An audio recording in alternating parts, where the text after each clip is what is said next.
ایک مرتبہ نبی کریم حضرت محمد مصطفیٰ صلی اللہ علیہ وسلم ایک سفر پر تھے۔ راستے میں آپ صلی اللہ علیہ وسلم نے ایک بوڑھی عورت کو دیکھا جو اپنے سر پر سامان اٹھائے چل رہی تھی اور بہت تھکی ہوئی تھی۔ آپ صلی اللہ علیہ وسلم نے نہایت محبت اور احترام کے ساتھ اس کے قریب جا کر فرمایا، ماں، اجازت دیں تو میں یہ سامان آپ کے لیے اٹھا دوں۔ بوڑھی عورت حیران ہوئی کہ یہ اجنبی شخص اتنی نرمی اور ادب سے بات کر رہا ہے۔ آپ صلی اللہ علیہ وسلم نے اس کا سامان اپنے کندھے پر رکھا اور خاموشی سے اس کے ساتھ چلنے لگے۔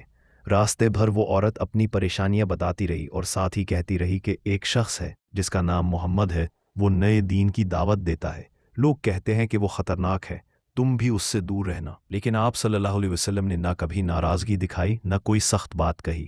جب وہ اپنے گھر پہنچی تو اس نے پوچھا، بیٹا تمہارا نام کیا ہے؟